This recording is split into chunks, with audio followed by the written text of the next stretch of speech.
Welcome back, everyone, to a new episode of Kultura podcast with Rock and Dea.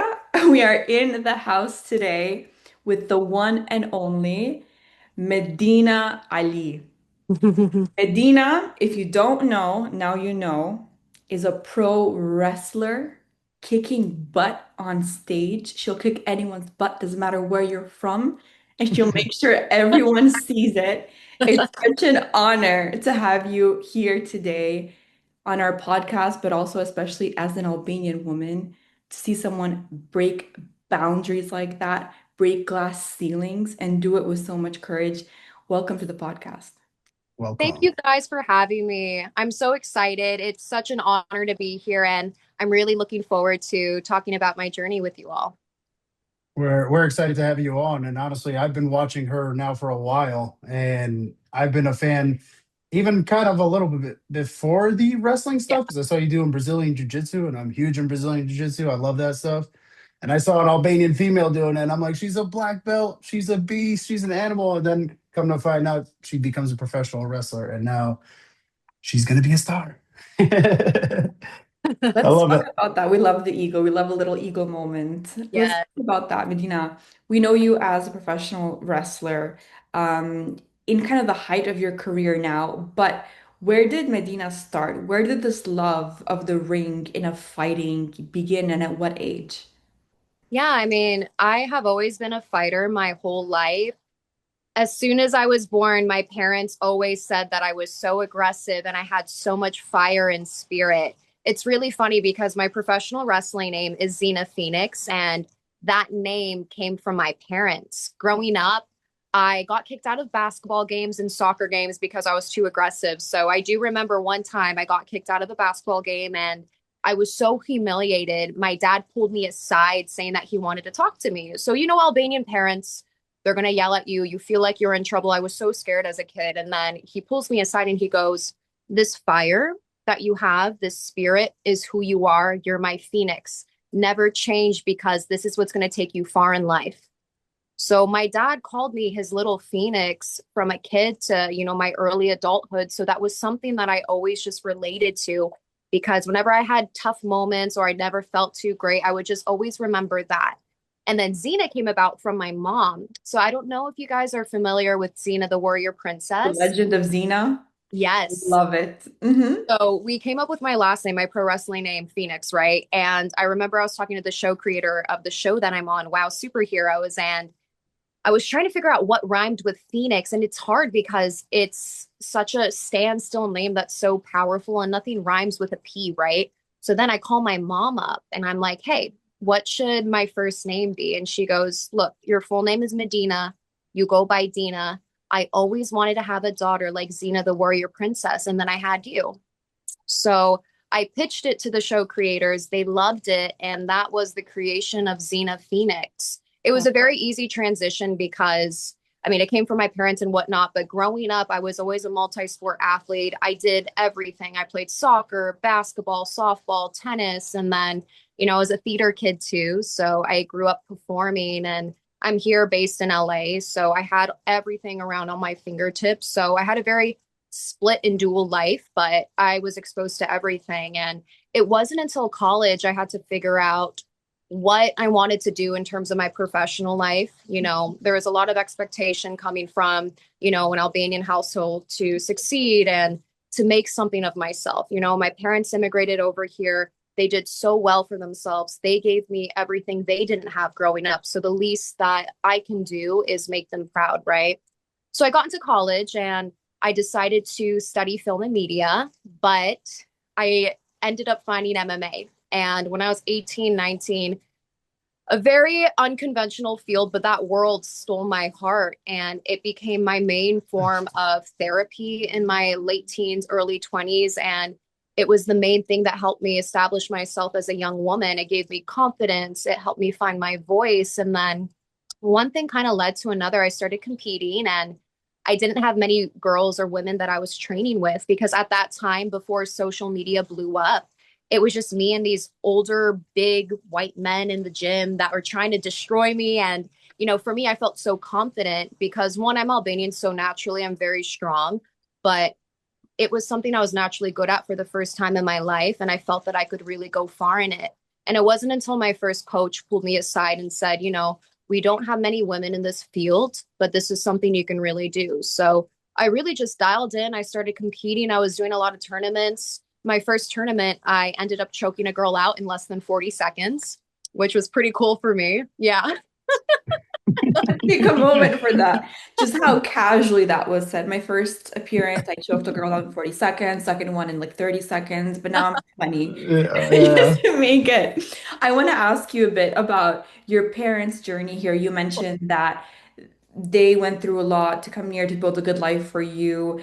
What connection did they give you to your culture, and what identity factor did that play into who you are today? That's a great question. So, my dad immigrated over here pretty early on. He left when he was about 3 or 4, but he left because of the Yugoslavian war. So, my parents are from Montenegro, right? So, my dad was a refugee in Italy for a little bit, and then he came here in the 80s and he ended up becoming a physician. And he went back home. He met my mom, and my mom moved out here when she was a kid herself to 18, 19. I come from a very musically and artistic inclined household. So I don't know if you guys are aware, my grandfather, his name is Shaban Jekai. He's a very well-known traditional Albanian singer. So growing up, the culture was always around. And, I'm in California. I was born and raised here. So we were away from most Albanians, but my family made sure that our culture and our tradition was always intact. And that's part of the reason why when I segued into pro wrestling, I wanted to represent my culture because it's a big part of my identity and how I've gone through life and how I've dealt with certain things. And, it was something that was very natural for me to express myself because, I'm full Albanian and I take so much pride in it, but it is the reason why I am the way that I am. I love that. I'm gonna That hand it over is to Rob. that is actually I pretty love interesting. that. I didn't know you had any of the like music performance background and stuff like that either. That's pretty Really? cool. You said your grandfather was what was his name? His name's Shaban Jekai. We'll Saban insert him JK. here. Yeah, Yeah, we'll make sure to insert him in the clip for good. sure. I love But that. uh, but when did you ever see or feel like your competitive nature come out as a kid? Because I know you don't just wake up one morning, you just play sports. Some kids love it, some kids don't. When did you first ever see competitive nature like come out of you? Out of the What womb. age? You should see my baby Yeah. picture. My fists were up when I was born. It's so funny. No, but to be honest, it started when my parents were trying to figure out what we wanted to do as kids. So they would take us to dance and they would take us to soccer and ballet. I could not stick with one thing. So I remember I got kicked out of ballet because it wasn't, I had really bad ADHD as a kid. So ballet wasn't too fun for me. And then I did gymnastics, which was amazing, but I ended up getting kicked out of that too because I wanted to be in the more advanced class. And I felt that the class that I was in wasn't good enough for me because I wanted to do flips Truly. You and were standing up for yourself. Excuse me. exactly. Like, And then also, so I have an older sister who's 2 years older than me. So I think because we did everything together as kids, she was always in a higher advanced class. So I wanted to be with her. And I also wanted to prove that I could do it too. So I also think it kind of has to coincide with me being the middle child too, just always wanting to fight for attention and to fight that I can do this and I am talented and I am worthy. But, as a kid, it was pretty natural. When I fell into sports, my parents saw that that's the way that I expressed myself. I had so much energy as a kid, and a lot of it was kinetic. And the only way for me to get that out was through physical movement. okay. I love that. I love that. You mentioned earlier that as an Albanian, I'm naturally strong. Now, I've hypothesized that for a while, but I'm not someone who's into the fitness scene professionally, etc. So if I were to say that, it would sound bogus. But I know from my experience, when I work out, I build muscle very quickly as a Yep. woman. And I've observed it in other Albanians. Can you please explain that a bit, maybe genetically? I don't know, history-wise. I wish I had the right historical answer for that, but I truly just feel like we're warriors by spirit. It's in our blood. I mean, I build muscle really fast too, Yeah, but then I also have that innate hunger and nature to just fight. And, right. it comes from love and it comes from passion, but that's just who we are as people. I mean, I can't speak for everyone, but from most of the Albanians that are in my community and are in my life, we're all the same way. Yeah, I love that. especially you being Mysore. They all say all tough Albanians come from up north up there. I agree. That's true. I'm from the south, Oh, but I can also damn. from Chamardia, originally from the Yeah. south of the south. And I can tell you, I've observed the same thing with myself and people that are from the region that I'm from. So I think there is that innate something, especially in the fight mentality. And I know Yeah. when I am frustrated, the one thing I like to do at the gym is box and Oh, hit yeah. something That's and awesome. kick it. And I'm just like, wow, like where does that come from? So you explaining that makes so much sense. Medina, I Yes. want to ask a bit about your ultimate stage moment so far, and we'll let you speak on your own behalf for that. Which were some of your defining fights and with who? Maybe two or three of them that really told you, I love this space, I love being in it, and defined who you are. Okay. Yeah. I mean, I actually have three defining moments, and one is from Brazilian Jiu Jitsu, and that was what segued me into pro wrestling. And then two is from this past season of pro wrestling that I did. So it was a really tough time before I got contracted with WoW Superheroes. I was doing a televised super fight for Brazilian Jiu Jitsu. And during this time, it was tough because my grandma had passed away the week of the fight. And I was really close to her. And she's part of the reason why I fell into pro wrestling. We would watch pro wrestling together all the time. And she would always say that it was something that I could do. And she was the biggest WWE fan, biggest fan. And then, she passed away. And I remember that week of her ceremony. She was getting flown back home to Montenegro, and I was flying to Texas to do the super fight. So obviously, I felt really guilty, but my grandma had a very fiery spirit and she was a fighter, and I took a lot after her. And I remember before going on stage, I said, this is for her. Whatever happens, happens, but I'm going to win this fight. And I predicted that I was going to win via armbar. And I don't know how familiar you are with, MMA and jiu-jitsu and whatnot and submissions, but I said I was going to win with an armbar, and that's what happened. And I remember after that moment, it was a very an emotional fight for me because I was dealing so much in my personal life, and I had to compartmentalize and go out there and do what I wanted to do. And after that happened, immediately after, I got a call from Paramount wanting me to come in for a pro wrestling tryout right after my grandma passed away. And I didn't know what to think of it. And I went through and I was offered a contract early 2024. So last year before I made my debut, I gave up everything so I could just sacrifice and train to be a pro wrestler. And another defining moment was when I made my debut as a professional wrestler. There is so much anxiety and heightened excitement when you're falling into a world and a space like that. And who I am, I've been an avid competitor my whole life and an athlete. So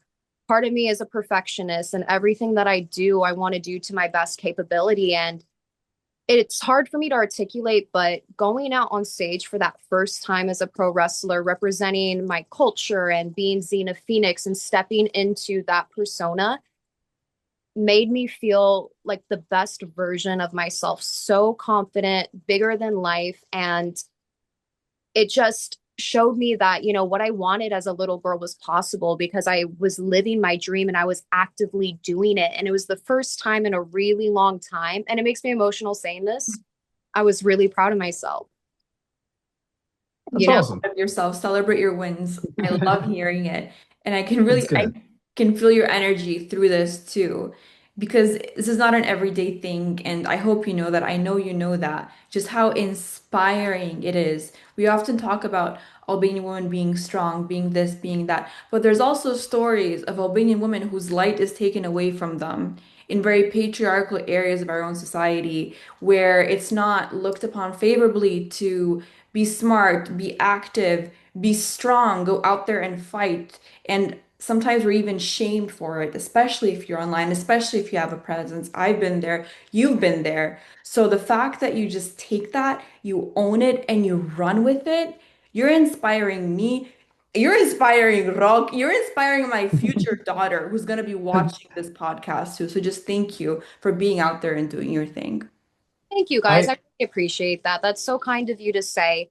I mean, I've lived my life through inspired action, and I've always been a firm believer that things happen the way that they're supposed to. I didn't know that, my community would respond the way that they have, but it's that's been another blessing on its own that we can talk about a little bit later. But I think because I feel so supported by all of you is making this journey even more special. I love that. And I got two questions actually. My first one's gonna be, who was your grandma's favorite wrestler Okay, so recent or of all time? of all time? Okay, so right now I have to tell you, my grandma loved Bianca Belair, and it's because of her little braid. She loved Really? that, yeah. But then of all time, she loved John Cena. My favorite. And then my second question for you is, throughout the whole professional wrestling, because you started as of last year. Yes. I know it's been a short time, but what's been a high and what's been a low moment for you throughout Good this question. whole Mhm. process? Well, technically, I mean, my pro wrestling journey actually started in 2021. It's been a couple of years. I had a WWE tryout, which introduced me to this entire world. And Oh, that okay.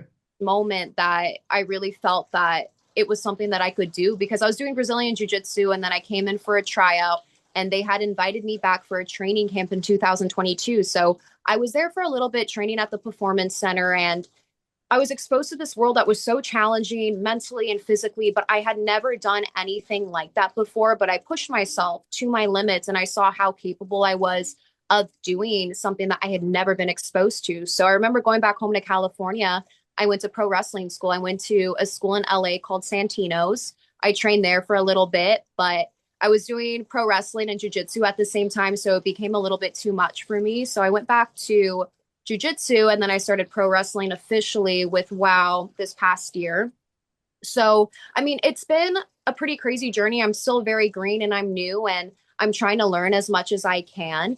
But I've never been so fortunate because I am surrounded by the most amazing people and I'm being pushed to my limits mentally and physically every day. And I've never been challenged in this way. And, you know, I don't know what to expect and I don't know what's going to come from it, but I'm truly living my dream and I've never been so happy. It's a really great world to be in. I love Thank that. God. Yeah. Medina, I have to ask because your name is Medina Ali. Yes. One would assume that maybe that comes from a faith-based background or not, if you would like to go into that at all. I love that. So I was actually born on the holiest night of Ramadan. And when my mom had me, she was trying to figure out what to name me. And I remember she called my aunt, and my aunt had said to call me Medina. And that's the origin of my story. I mean, I'm lucky I was born on February 3rd. So, you know, Right yeah. after the new year. I love Yes, that. exactly. Blessed name. And I think as a fellow Muslim believer, just to see more Albanian Muslim faith-based girls in this field, it shocks people because they're like, what? That doesn't fit the bill at all. And you're like, faith is personal. It's what I make it, and it's internal. Really having a good moral compass on the inside too. So I love just having that representation from you on so many other aspects as well. I wanted to ask, do you have any upcoming shows? Like if people want to come and see you live and support you live, where can they find you?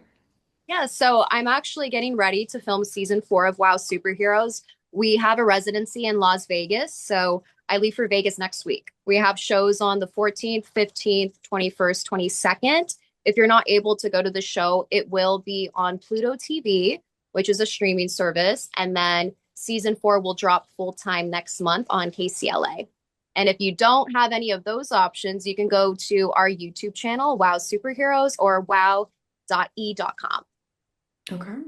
Yeah. Awesome. What's been the most difficult thing, uh, or something that the normal person wouldn't know about professional wrestling that's been really difficult, and maybe you had a hard time, getting acclimated to? Great question. So there's so many different things that coincide into professional wrestling. Obviously, a lot of people think that it's fake and it's all scripted. Yes, the show is scripted, but everything that you see us do, we feel 100%. There is a lot that goes into it. The training is very rigorous and it's not like anything I've done before. You need to ensure that your conditioning is great, you have great cardio, your strength training. And besides that, when you are performing, you're not just worrying about memorizing the moves and hitting your spots. You have to perform for the fans, and each night the crowd is different. You have to ensure that you're being safe and your partner is being safe. You need to ensure that you have all the moves down. But on top of that, you need to perform for the cameras too. So I always say that pro wrestling is a combination of mixed martial arts, gymnastics, choreography, but also it's entertainment. You are acting, you have to be bigger than life out there. And this is why sometimes it's difficult to explain because when you're in the ring, you zone out and you're in a completely different world, but you have to trust and ensure that all the training that you've done up until that point is going to carry you over because you truly just tap into your body at that point. So Well, it's kind of well, go ahead. sorry, Dave. What was it like taking your first bump? So when I took my first bump, I didn't know how to bump properly, so I hurt my neck. Oh no. It was bad. So that's part of the reason when I was learning how to bump, I wasn't tucking in my chin properly. So it took me a little bit to develop more strength in my upper body and in my neck area. Now my neck is built like a brick. So it's very stiff and it's very strong. But when you're first learning how to take a bump, it doesn't hurt per se, but it's a lot of impact. And if you're not landing correctly, you get whiplash. So you just have to tuck in your chin and the harder you go, and I know this sounds so counterintuitive, you guys, but the harder you hit the mat, the easier it is. Okay. Just gotta send your Interesting. body. Yeah. Yeah. I guess the weight of your body disperses in its own way. And there's physics that can explain it and all that. But I was going to say, it seems like a combination of everything you always wanted to do, the gymnastics, the theater, the acting, the live show and presentation, and the boxing all in one. So it's interesting how life just brought that all in one angle for you. No, it is a little bit crazy because I was all over the place as a kid. I was doing everything and anything. And when I got into high school and college, I was a jack of all trades. You know, I was good at so many different things, but I couldn't figure out my place and what I wanted to excel in. And then I found pro wrestling and it meshed everything together, all my interests, all my passions, all my talents. And now that I look back at my journey, it makes sense as to how I ended up doing what I'm doing now. Who do you look for inspiration? One in the wrestling world or fighting world, whatever you want to call it, and one in your personal life. Who are some people you use for inspiration or motivation that you look up to? Yeah, I mean, in the professional world, there's a lot of wrestlers that I look up to. I think Rhea Ripley is killing the game right now. I think she's one of the all-time best female wrestlers. She's I so love her. charismatic. She's great. She's so Yeah, charismatic. She's so composed. She hits everything she needs to hit, but she's truly a superstar. I think she's amazing. Tiffany's killing it right now in terms of the modern wrestlers. I grew up watching John Cena, AJ Lee, the Bella twins were so entertaining, you know. So I grew up in that era too, and watching them as I was a kid made me think, okay, maybe this is something I could do. I don't know how I'm going to end up there. I don't know if I'll ever be exposed to that world, but it looks like so much fun. And I, you know, growing up, I would do moves on my brother and I would do moves on my sister. So, I mean, I feel like all of us kind of had a similar child experience. But I will say in my personal life, the one person I look up to is my mom. You know, she's such a sweetheart and she has such a great heart.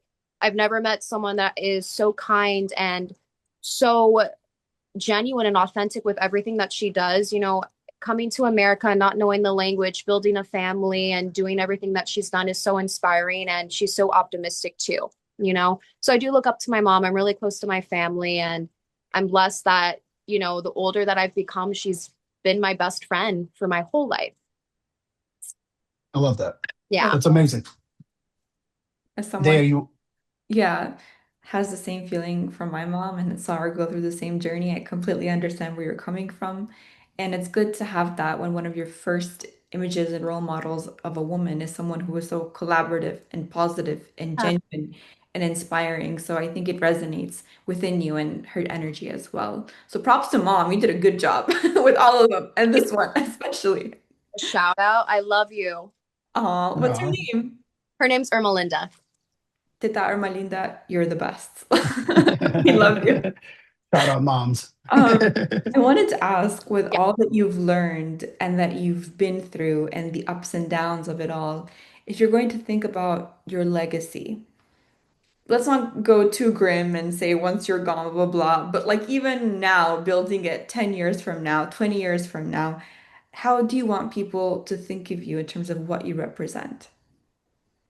Great question. So I do want my legacy to be one of strength and respect and courage and empowerment. That's all I've ever stood for as a woman. And, growing up, it's great to be all of these things, but I truly feel that I'm living it right now. And this is all that I wanted my younger self to do. So if I could be remembered for those things by pro wrestling or showcasing my athleticism, then I think that I'm doing something right. And, I know I'm just getting started and there's still so much of this journey to go through, but I really would like to be known for those things. I love that. That's a Yeah. great answer. And How go ahead.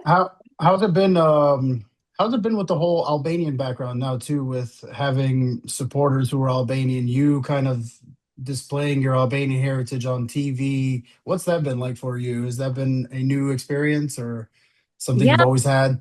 It's honestly been a very shocking reaction because falling into it, like I said earlier, I wanted to represent my culture naturally because that's who I am and that's how I identify myself. But I didn't think that you guys would react the way that you did. I mean, I had one video blow up on TikTok and then it just kept growing and growing and growing. And I started getting interviewed from like Top Albania and Euro News, which was great because this past year has been the year of many first for me, and I've pushed myself out of my comfort zone, and I've never been so immersed in my culture as much as I have this past year. And everyone has been so supportive, which I didn't know that that was going to be the reaction because I was concerned and I was worried. I'm a young Albanian woman that is falling into a very unconventional field. I had no idea that I was going to be the first female Albanian pro wrestler, but that was something that was dropped in an article and that's what blew up. So I've been dealing with things slowly but surely, but it's been the best thing for me because I didn't know what to expect, but everyone's been so supportive. So the fact that I have my culture that's backing me up makes this journey a little bit easier, but it also reassures to myself that I am doing something right and I am doing something of substance too. That's great. Yeah. That is amazing. I love that. And I love that you've branded your whole image with the Albanian eagle. I like that you rock it on all your stuff because me, I'm like as proud as it gets to be Albanian. Yeah. And I have one other question. Have you ever actually been back home to Albania or Montenegro, or have you ever gone and visited? Yeah, so my grandparents are back there. I try to go every 2 to 3 years. It's been tough because the last 2 years I've been filming during the summer for the show that I'm on. I do plan on going back in 2026. So I try to go as much as I can. And whenever I do go, I'll stay for about 6 to 7 weeks so I can spend time with my family out there. It's I love amazing. Well, hopefully we see you there. that. Yeah, Hopefully. next summer, okay? All righty. I'll see you for sure. Medina, I wanted to know if you were to be speaking to a group of younger Albanian women that want to enter this field or they're hesitant because, as you said, it's unconventional or it's more male dominated, what would you say to them to guide them? To young Albanian girls or boys that want to fall into pro wrestling, I know back home we don't really have access to much MMA gyms or anything that is kind of in this world. My advice would be show as much as you can online, market yourself. It's tough as a young kid because you don't know what's going to happen, and exposing yourself in that way is really scary and intimidating. But if you're passionate about something, you have to let that lead what you want to do with your life. If you're following by inspired action, you need to be your biggest fan because if you aren't, no one else is going to believe you. So I would say try to find a local gym and start from there. Try to network as much as you can online because that's the age that we live in now. But I think the biggest thing is just to be confident in yourself and your ability and know that one, you are worthy, you are talented, you can do it. And it's something that you have to convince yourself because you're capable of doing anything that you want in life. It's just a matter of if you truly believe it in yourself. So that is what I would give to young girls and boys. Say it again for the people in the back. I love that.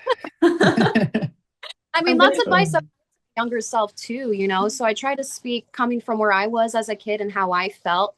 And now that I've gone through a little bit of life and I know I have much more to experience, those are words that I wish I would have heard when I was a kid. I love become the that. best version of you for the younger version of you that's deeply healing and a process that really connects your inner child too. I So agree. thank you for sharing that. Rock, I'm gonna hand it over to you to ask Medina some very Albanian questions. Let's do it.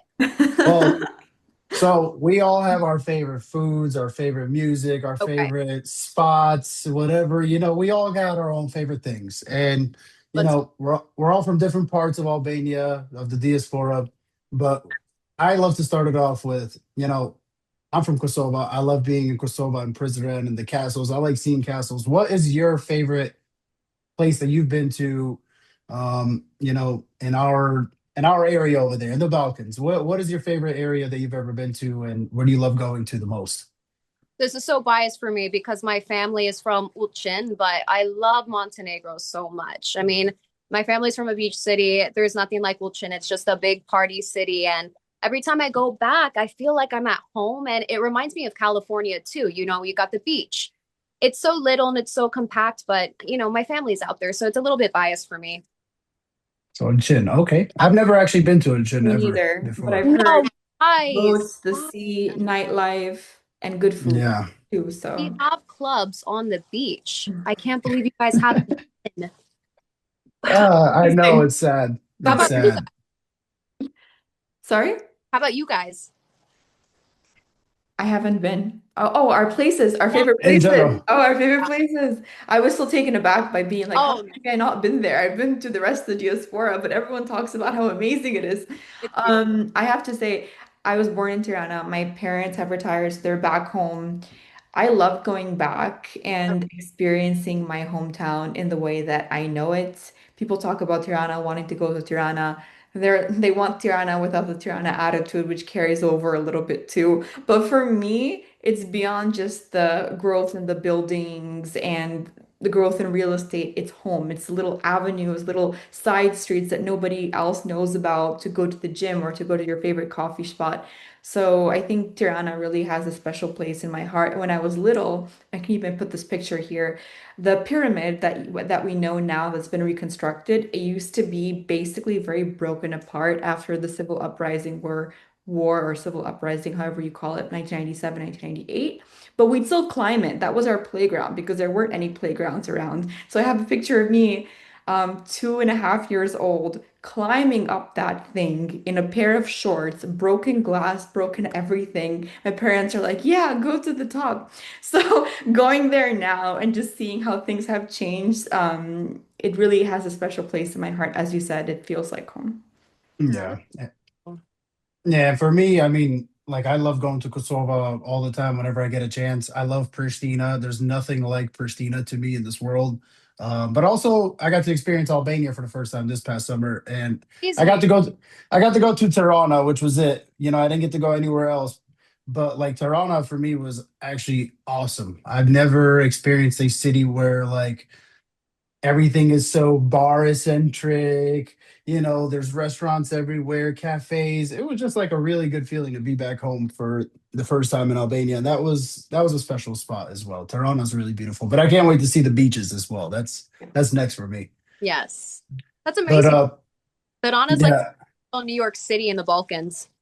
Mm. yeah, pretty much. Tirana and Pristina kind of have the same, almost the same similar vibe. I, They're both very busy, but you still feel like you're in Europe. And then once you're amongst your own people, it's like, wow, it's like this is cool.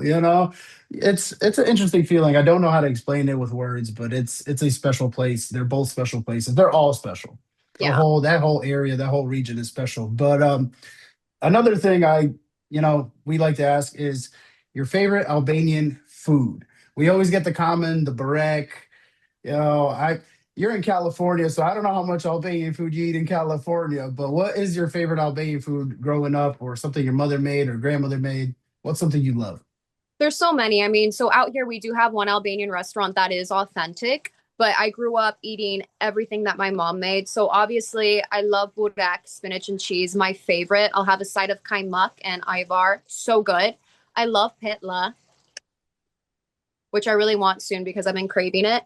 Um, Bombita, probably my favorite dessert. What Bombita, is that? it is so, the Yeah. plasma cookies. Yeah. They Hmm. roll it up in a little ball, obviously like a little bit of flour, and then they'll coat it with chocolate and coconut, and it's like just little like Oh my chocolate. God. It's so good. It's so good. Yeah, Um, my and my my mom makes those a lot, so those are good. yeah, they sweet tooth, so I can go on about Albanian desserts. I love tulumba. Tulumba's really great, and then palachinka. There's Mm. so many. You can't make me pick one. Why do you guys put me in the Don't pick one. Keep going. This could turn Yeah, into a just keep cooking going. show. That's now all I'm good. You're making me hungry for sure. But you're getting those macros in with that Albanian food for sure. You're oh gonna be yeah. training. You really are. Oh man. I want to know, for example, if you were listening to hype up music at the gym or training, do you ever listen to any Albanian music? And if so, who do you listen to? You know, I listen to everyone. I do listen to a lot of older music, a lot of the classics. I love Ledri Wula. I think he's great. Alvana is amazing. Who else? Kida is great. I Yeah. listen to everyone. I mean, I have a very eclectic taste, but I love Tanya. She is so talented. I've been listening to a lot of her lately. But in terms of pump up music, I really just listen to everyone and anything. I don't have one specific artist that I usually listen to. Okay. And Yeah. what part of California are you from, by the way? Actually, I'm in Southern California, so I'm based out of Los Angeles. Los Angeles, awesome. LA. I was just in California for the first time ever, and I thought it was really really cool. I thought Oh, it where's was nice. it? San I was Diego? in San Diego. Oh, Yeah, cool. Yeah, so I mean, every I grew up in Orange County, which is in between LA and San Diego, but I'm so biased. There's nothing like Southern California. You have everything and you have the beaches, you have the mountains. Culturally, it's very, very diverse and I mean, the people are a little bit different. But there's so much. What kind of different for us East Coasters? I've been to Cali, so for those that haven't, how would you describe it? So there's different regions in California. I would say the people in LA, which I'll probably get backlash for saying, are very disingenuous and inauthentic. I grew up in a very Albanian household, so who I am as a person, this is what you're going to get. Mhm. Like I work in entertainment, I understand that, but I show up as myself. I don't need to act like something that I'm not. So I am very careful with whom I let into my circle. All my friends, we have really similar backgrounds. We all come from different cultures, but intellectually, we're all kind of on the same wavelength with the same moral compass. That's the biggest thing for me. Orange County and San Diego, I would say the people are a little bit more laid back. Orange County, they're in their own world. It's a big bubble, but everyone is very friendly. They mind their own business. It's not like in New York where you're going to have random people talking to you left and right. People stay to their own in California. No one will try to start a conversation with you. They're very introverted. and to go based off of the authenticity thing that you said by being yourself. I actually wanted to kind of go back into the wrestling thing for a second. Have you ever thought about maybe going under your own name? There was a reason why you never went through that because I feel like you have a very cool Emblematic, name, even for, iconic yeah, name. Hmm. It yeah, was something that I thought about doing. But when you sign on to, whatever pro wrestling company you're going to work for, they end up owning your name in the process of creating your character. So it's not that I didn't feel comfortable using Medina, but I wanted to use something a little bit separate, but similar to what I identify as, as a person. So, I mean, Xena's very similar. But I did think about that for a little bit, but it wasn't something that I wanted to use. And also, Medina, it's a very beautiful name, but I don't think it's easy off of the tongue, because if I use that name, I probably wouldn't use a last name. It would just be Medina and keep it at Medina. that. Yeah. But that is something that maybe, I'll do in the future. It just depends on what happens. Yeah, I I think your name is super interesting, especially in like the entertainment world. That would have been pretty cool, like Medina Ali, and then you got Muhammad Ali. Yeah, That's I feel like awesome. are they related or something like that? It's funny, that's a good connection. I like both. You have Xena Phoenix and then you have Medina Ali. Both are so like authentic. You hear both names and they stick with you. And your stage name says a lot and there's a story behind it. So finding out that she's also Albanian on top of it too and she fights, oh my God. On the California aspect thing, I wanted to mention something there. I understand you. I think I felt something similar, which is why I didn't end up staying in LA. One of my first jobs after finishing college was actually at a law firm in the LA area. And I felt a very strong influence of the shadow of Hollywood, is how I want to put it. So, me being me, it didn't feel like maybe this is going to be my long-term space. But then I went a bit further down south in California, Orange County. My brother went to school there. He went to Chapman, then there's San Diego, and the vibe does change where you are. And like any other place, you find your people and you create your space regardless. So you don't let the space define you. You make it your own, which is what you're doing, and we love seeing that as well. And we do have to connect with more Albanians out in the West Coast, in California, and see what they're doing in so many different industries, whether it be cuisine or professional services. A lot of lawyers out in California is what I learned. And another thing, maybe you get this too. The Albanian population is small, but the Armenian and the Iranian population is very big. So I often got asked if I was either Armenian or Iranian, or it was default. Do you get that too? Yes, I mean, I will say so. Whenever I go to LA, I get asked a lot if I'm Armenian, and then I will explain that I'm Albanian. And then later on the conversation, they'll be like, "Oh, you're Armenian. Okay, I know what that is." I'm like, "No, it's different. It's different." I get Persian a lot. I've gotten Arab a lot as well. I always get Middle Eastern, and then whenever I do explain that I'm Albanian, everyone always has a moment because it's so unique here in California. We don't have many Albanians that are dispersed, within Orange County and LA. We have a far few, but there really isn't a big community like it is in, Chicago, Boston, New York. So I always will get that moment of, like they're taken aback and they have a reaction. And then I explain where my family comes from and I give them a mini history lesson. And then, they're usually a little bit shocked. But we do have, a couple families out here. I do have a good amount of Albanian friends. So that's also part of the reason why I go back and forth, between Orange County and LA.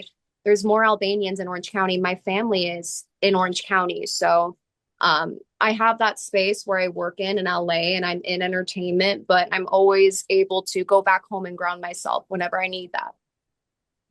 Does the Albanian community in California do anything to like organize events together? Do they do anything to stay together? Because I know I speak to people in like Vegas and they have communities now in Vegas and a couple other places like Arizona. Does California have anything of that sort? Yeah, I mean, we do have a group of people. We'll get together, during Independence Day once a year, and we'll have little gatherings here and there. But it's not like how it is in Vegas. Next month there's going to be a huge Independence Day party in Vegas next month that I'll be speaking at. And it's not like in New York where we have conventions and, we have parades and we have all these different events. It's not like that in California. So typically I have to travel to New York or New Jersey or elsewhere to be a little bit more involved in my community, which it's unfortunate, but my work is based here in LA. Love that. Right. Yeah, thank you. It's been such an enjoyable conversation to speak with someone so intelligent, so aware of her roots, so committed to a professional journey, but also her legacy and how people see her and perceive her years from now. I think I sense a good moral compass from you that leads you towards making the right decisions, and that's very inspiring. I want to ask if people want to follow your journey and more of your mission, where can they find you in the online space and what are your tags? So you guys can follow my main personal Instagram, which is Medina Ali underscore. If you want to follow my pro wrestling journey, it is XENA PHOENIX underscore wow. And if you see more of my wrestling videos and my personal life, I am on TikTok, and that is Miss Dina Wrestling. Love it. Love it. Thank you Thank, guys. Fun. thank you, Medina. Thank you for this amazing conversation. Rock and I are so happy. And if there's any words you want to leave with those watching here today, what would they be before we sign off? Ooh, let's see. From Xena Phoenix or Medina Ali? Both. Okay, let's have two. So from Xena Phoenix, love the life that you live. And then from me, Medina, act confident and no one will question you. That's been what's guided me through all of my 20s. And it, Girl, girl, I love that. Thank you. of Thank course, Oh, that's you, great. guys. Thank you, Medina, for coming on. I appreciate you for being on here. Like I said, I'm a big fan. I'll continue to be a big fan. I'm a huge fan of professional wrestling in general. And now knowing that I have an Albanian compatriot that's here, that's I can support, means even more to me. So keep doing what you're doing. Hopefully, we see you soon in WrestleManias and the WWE. You know, hopefully we see you at the grandest stage of them all. And I think with your energy and your positivity, you totally will get there. So keep doing what you're doing and keep making us all proud. And thank you for doing what you do. And also Appreciate you. now Well, it's like, don't mess with me. I know Medina. Like you don't want to mess with us. you guys Like, are hot. thank Thank you. you guys for watching. We'll catch you again another episode of Kultura Podcast. Much love and thank you, Medina.